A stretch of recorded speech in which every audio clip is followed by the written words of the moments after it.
परमेश्वर पिता का धन्यवाद करते हैं। प्रभु ने मेरी और आपकी सहायता की कि आज की संध्या फिर से हम प्रभु के चरणों के निकट बैठकर अपने प्रभु की इच्छा को जो हमारे जीवन के लिए है उसको मैं और आप देख सकते हैं, सीख सकते हैं, और उन बातों का मैं और आप बखान करते हैं, उसकी प्रशंसा करते हैं जो परमेश्वर प्रतिदिन के जीवन में मेरे और आपके साथ करता है। और जैसे हम प्रतिदिन इस भांति एकत्र होकर परमेश्वर का वचन जो जीवता वचन है, जो हमें बार बार ये सिखाता है कि संसार के बातों से हटकर हम उधर हमारी दृष्टि उठे कि जहां हमें जाना है, एक नियत स्थान है जहां मुझको और आपको जाना है। परमेश्वर पिता का मैं और आप धन्यवाद करते हैं, और उसका जो सत्य वचन है जिसके बारे में परमेश्वर के वचन में लिखा है कि उसमें से एक भी बात बिना पूरा हुए न टलेंगी, ऐसा वचन है जिसकी हर बात पूरी होगी। और आप देखेंगे कि जब भी परमेश्वर का वचन खुलता है तो परमेश्वर का वचन शरीर की बात नहीं करता है, पर परमेश्वर का वचन आत्मा की बात करता है और हमें आत्मा में और भी मजबूत करना चाहता है। आत्मा के जीवन में बढ़ने के लिए मेरी और आपकी सहायता करता है। पर जब मैं और आप आत्मा के जीवन में बढ़ते हैं या बढ़ने का निर्णय लेते हैं तो बहुत सी रुकावट, और परमेश्वर का वचन बताता है कि आत्मा के जीवन जीने में बहुत सी रुकावट मेरे और आपके जीवन में आती है।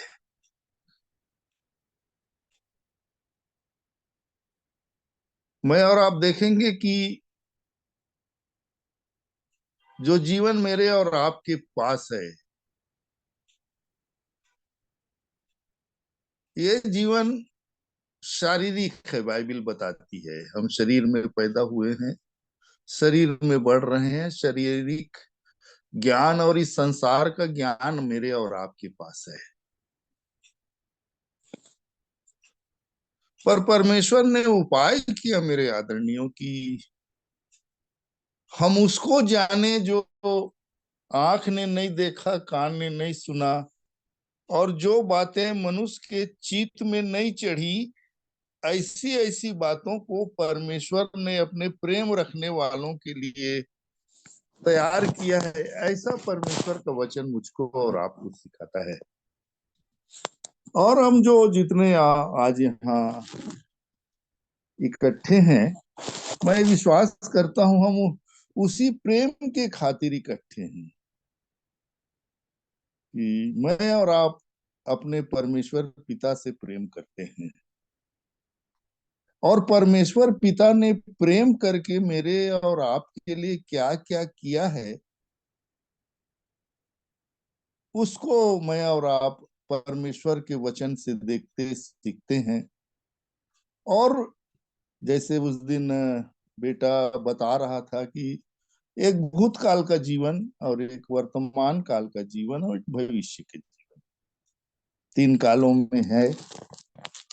तो भूतकाल का जीवन मेरा और आपका कैसा था, अब हम सब अपनी अपनी दशाओं को जानते हैं कि कैसा जीवन था मेरा और आपका।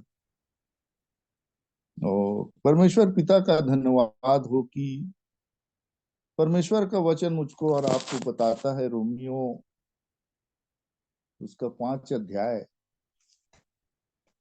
रोमी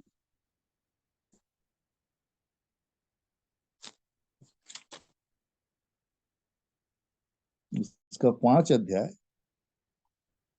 उसका 8 वचन जैसा कहता है कि परंतु परमेश्वर ने परंतु परमेश्वर हम पर अपने प्रेम की भलाई इस रीति से प्रकट करता है कि जब हम पापी ही थे तब मसीह हमारे लिए मर गया। मतलब इस वचन से मैं और आप देख रहे हैं मेरे प्रियो कि कब परमेश्वर ने प्यार किया मेरे और आपसे, जब हम पापी थे, पापमय जीवन जी रहे थे, शरीर के अनुसार चल रहे थे। उस दशा में परमेश्वर ने अपने प्रेम को मेरे और आपके जीवन में प्रकट कर दिया। उसका ये प्रेम ही है कि मैं परमेश्वर के वचन से ढूंढता रहता हूं कि परमेश्वर जो मुझे और आपको बुलाकर बनाना क्या चाहता है, वो मेरे और आपके जीवन से क्या चाहता है। क्योंकि हम सब जितने हैं यहाँ जुड़े हुए, परमेश्वर ने एक काम किया कि मुझे और आपको उसने बुलाया है। और जैसे उस दिन वचन में मैं और आप देख रहे थे, रोमी 8 के 29 वचन में, कि जिसने उसे पहले से ठहराया उन्हें बुलाया भी, और जिन्हें बुलाया उनको महिमा भी दी है। ऐसा परमेश्वर का वचन मुझको। तो परमेश्वर के प्रबंध को देखने की कोशिश मैं और आप करें कि हमारा जीवन कैसा था। जैसे आज भी हम परमेश्वर के पास आते हैं मेरे प्रियो, तो कैसा महसूस करते हैं जब परमेश्वर पिता के पास आते हैं, मेरा प्रभु सामने है और मैं उसके पास आया हूं, तब देखिएगा कि बड़े नम्र और दीन होके उस पिता के पास आते हैं। क्योंकि आज भी मैं और आप ये स्वीकार करते हैं कि आज भी जैसा मेरा पिता मुझसे प्रेम करके मेरे जीवन से चाहता है, वैसा जीवन आज भी नहीं होने के कारण मैं और आप बड़े दीनता और नम्रता से गिड़गिड़ाते हुए अपने प्रभु के पास आते हैं और अपने जीवन को अपने प्रभु के पास रखते हैं। और परमेश्वर का वचन, क्योंकि हमें एक शारीरिक जीवन से निकाल कर, पापमय जीवन से निकाल कर आत्मा के जीवन को देना चाहता है। क्योंकि देखिए, मैं इस पर आज थोड़ा सा मनन कर रहा था कि पर अभी जो समय है क्रिश्चियन समाज में कि यीशु के जन्म दिवस की खुशी में नाना प्रकार की एक्टिविटीज और बहुत से उत्साह भरे गीत और सारी चीजें होती हैं। तो मेरे अंदर एक चीज आया कि यीशु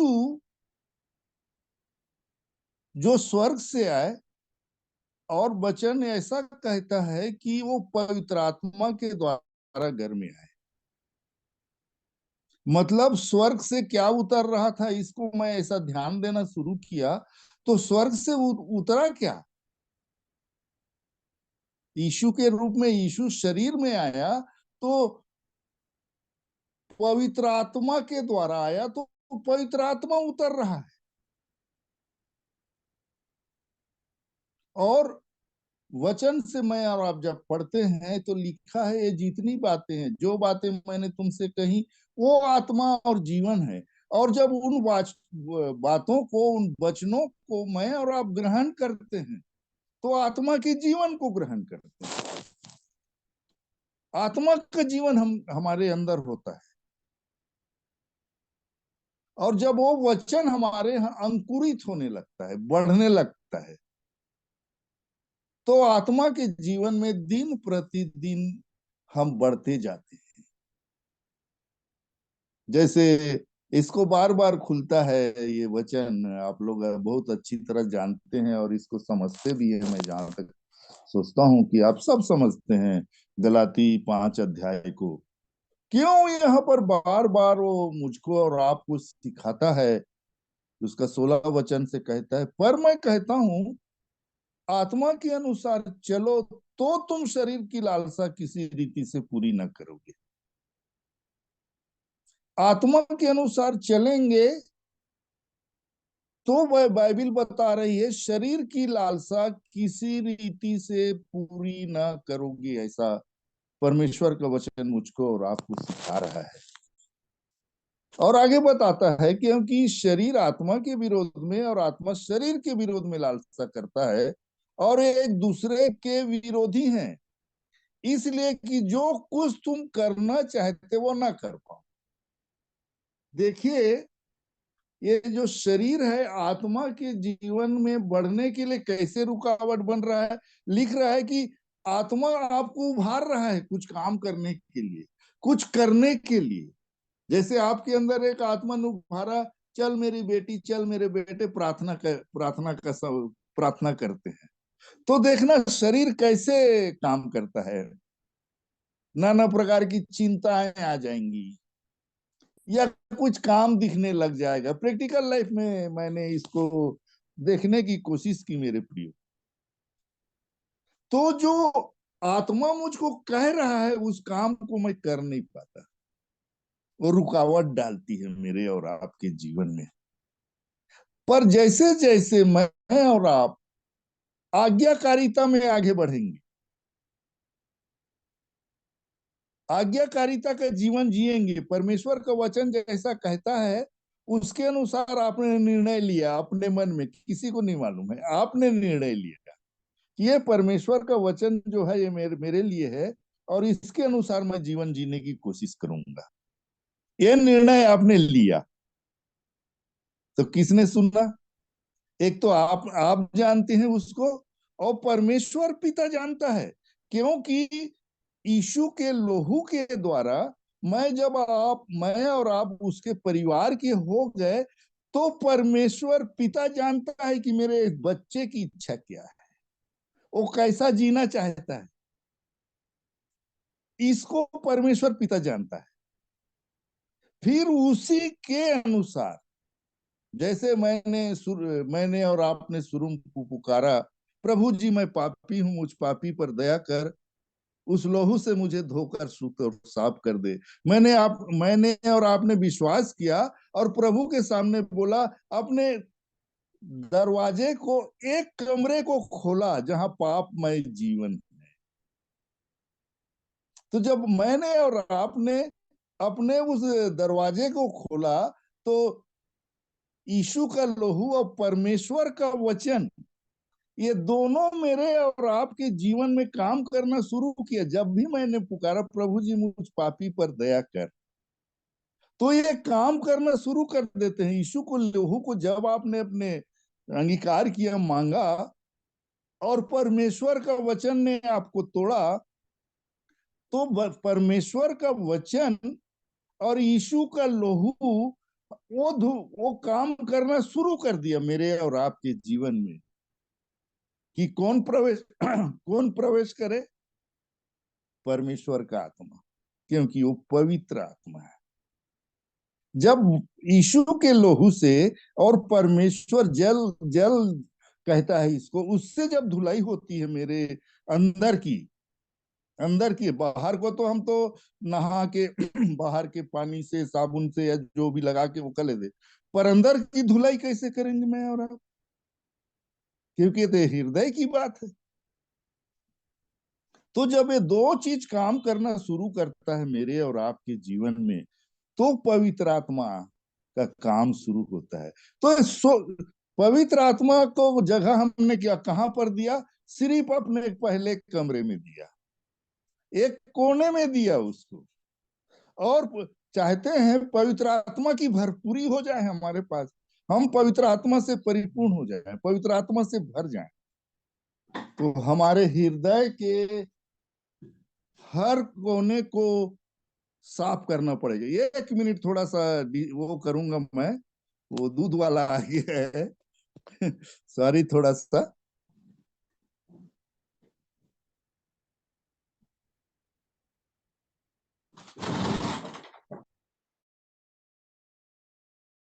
हाँ, तब तक हम इस वचन के भाग को पढ़ लेते हैं जो गलातियों से हम पढ़ रहे हैं।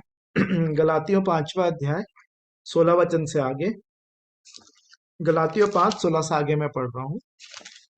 पर मैं कहता हूँ आत्मा के अनुसार चलो, तो तुम शरीर की लालसा किसी रीति से पूरी ना करोगे।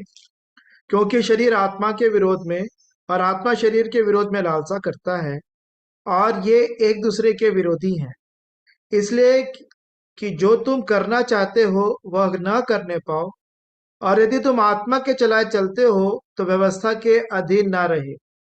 शरीर के काम तो प्रकट हैं, अर्थात व्यभिचार, गंदे काम, लुचपन, मूर्ति पूजा, टोना, बैर, झगड़ा, ईर्ष्या, क्रोध, विरोध, फूट, विधर्म, डाह, मतवालापन, लीला क्रीड़ा और इनके जैसे और काम हैं।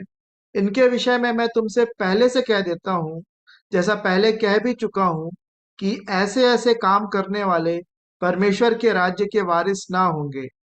पर आत्मा का फल प्रेम, आनंद, शांति, धीरज, कृपा, भलाई, विश्वास, नम्रता और संयम है। ऐसे ऐसे कामों के विरोध में कोई भी व्यवस्था नहीं। और जो मसीह यीशु के हैं, उन्होंने शरीर को उसकी लालसाओं और अभिलाषाओं समेत क्रूस पर चढ़ा दिया है। यदि हम आत्मा के द्वारा जीवित हैं तो आत्मा के अनुसार चले भी। हम घमंडी होकर ना एक दूसरे को छेड़ें और ना एक दूसरे से डाह करें। प्रभु अपने वचन के सो पढ़े और सुने जाने पर आशीष दे। आमीन। सो हम परमेश्वर पिता का धन्यवाद करते हैं इन अद्भुत वचनों के लिए। और इससे मैंने और आपने जाना इन वचनों के द्वारा कि किसी भी रीति से मेरे और आपके पास आत्मा के चलाए चलने वाला जीवन हो, ये परमेश्वर की मनसा है। तो परमेश्वर का आत्मा कैसे हमारे अंदर बढ़े? पवित्र आत्मा से परिपूर्ण हो जाने के लिए बहुत जन प्रार्थना करते रहते हैं, मैं और आप अपनी आत्मा से भर दे प्रभु जी। पर जब तक मैं और आप अपने हृदय के हर एक भागों को परमेश्वर के सामने सम्मिलित समर्पित नहीं करेंगे परमेश्वर के वचन किया, तब तक आत्मा जबरदस्ती नहीं करता है। परमेश्वर का आत्मा जबरदस्ती नहीं करता है। वो विभिन्न बातों से मुझे और आपको सिखाए ले चलता है। विभिन्न अनुभवों को मेरे और आपके जीवन में आने देता है कि मैं और आप आत्मा के चलाए चलने वाला जीवन मेरे और आपके पास हो जाए। जैसे रोमियो 8 में कहते हैं ना, रोमी 8 ने जैसा लिखा है,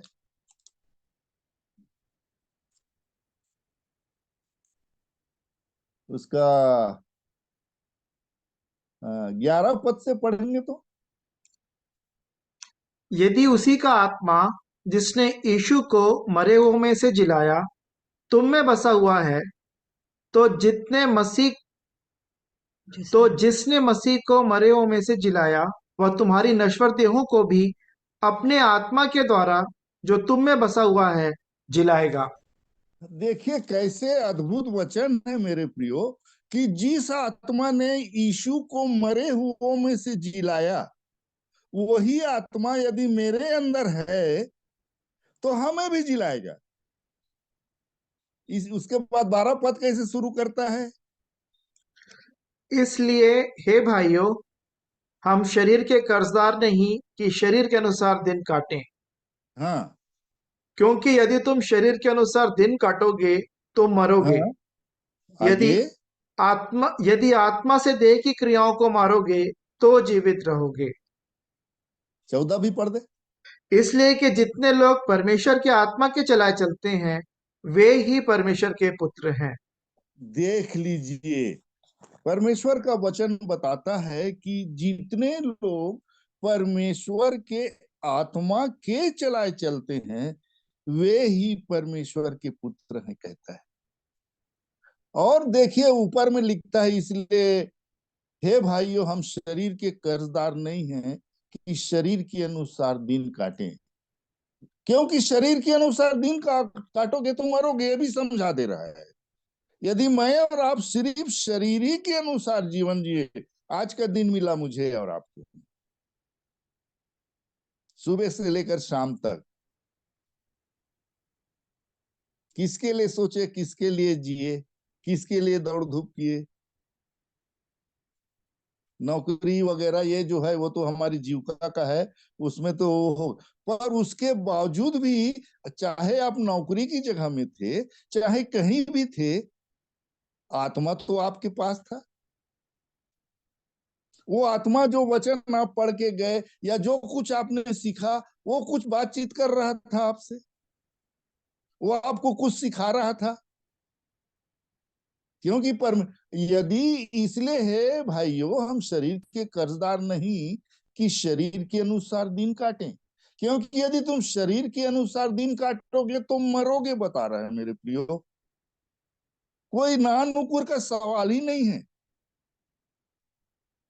इसलिए प्रभु सहायता करे उस प्रभु को अपने हृदय में, इसीलिए बोलता है परमेश्वर के वचन को अपने हृदय में अधिकाई से वचन को बसने दे रहे हैं। इसका मतलब क्या है? अधिकाई से बसने दो, बोलता है।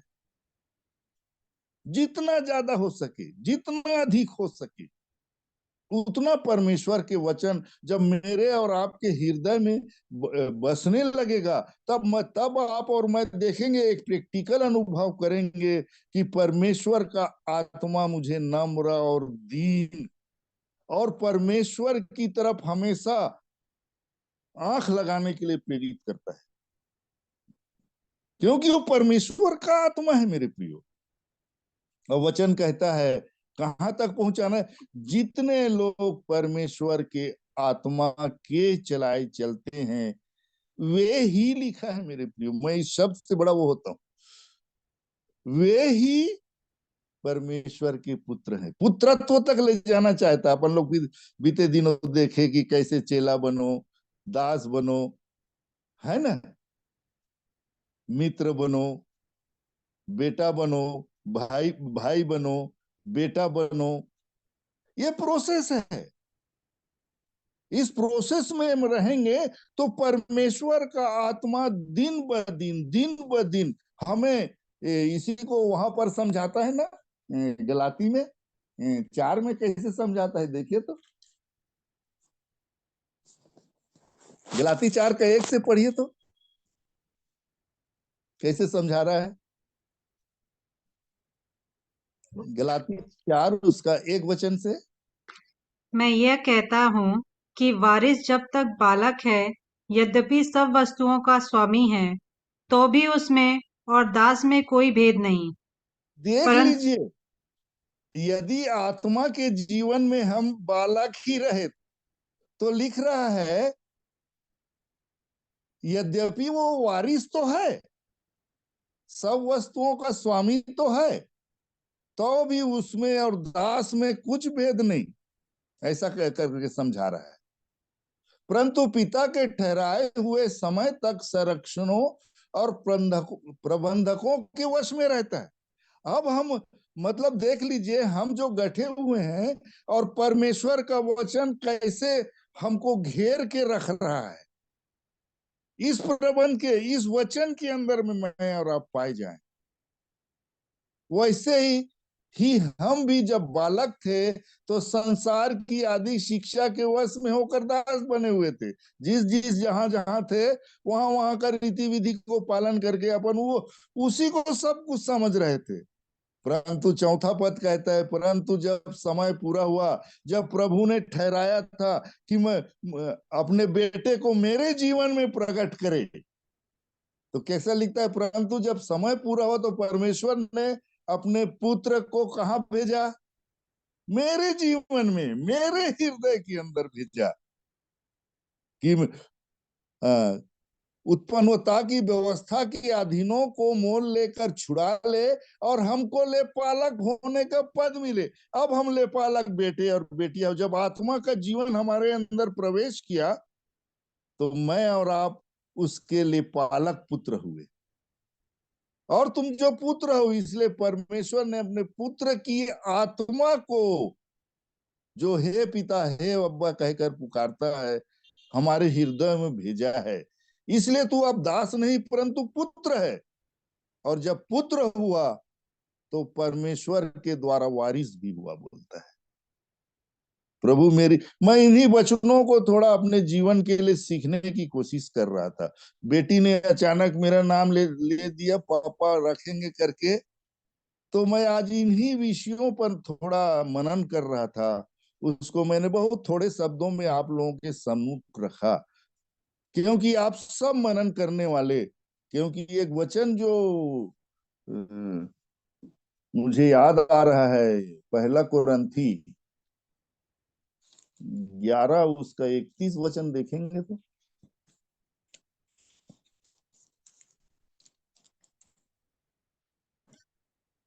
यदि हम अपने आप को जांचते तो दंड ना पाते। क्या लिखा है? यदि हम अपने आप को जांचते तो दंड ना पाते। तो क्या सिखा रहा है वचन मुझको और आपको? हम आज जांचने का समय है मेरे प्रियो, कि मैं आत्मा के अनुसार चलता हूं या शरीर के अनुसार चलता हूं, कैसा जीवन है मेरा। और प्रभु ने आज फिर अवसर दिया है, जहां पर भी मेरा और आपका जीवन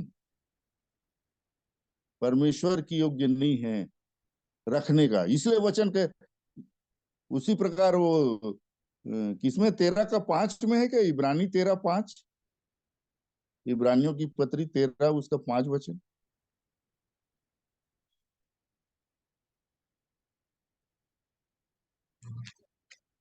तुम्हारा स्वभाव लोभ रहित हो और जो तुम्हारे पास है उसी पर ना संतोष ना करो। बेटी, दूसरा कुरिन्थी 13 का 5 देखो।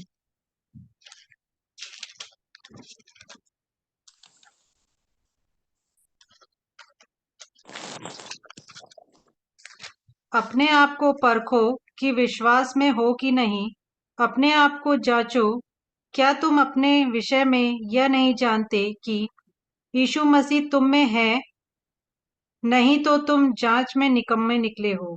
प्रभु मेरी और आपकी सहायता कर रहे, मुझे और आपको बोल रहा है कि तुम अपने आप को परखो, अपने जीवन को देखो, दूसरे की तरफ मत देखो। अपने आप को परखो कि विश्वास में हो कि नहीं, कैसा है मेरा और आपका विश्वास। और अपने आप को जांचो, क्या जांचना है? क्या तुम अपने विषय में ये नहीं जानते कि यीशु मसीह तुम में है? वो आत्मा का जीवन में मेरे पास है कि नहीं? सो दया करे प्रभु मेरे और आप पर। मेरे प्रियो, मैं इन्हीं बातों से अपने जीवन के लिए कुछ सीखने की कोशिश कर रहा था, उसको मैंने आप लोगों के सम्मुख रखा। प्रभु मेरी भी सहायता करे, आप सबों की सहायता करे। धन्यवाद।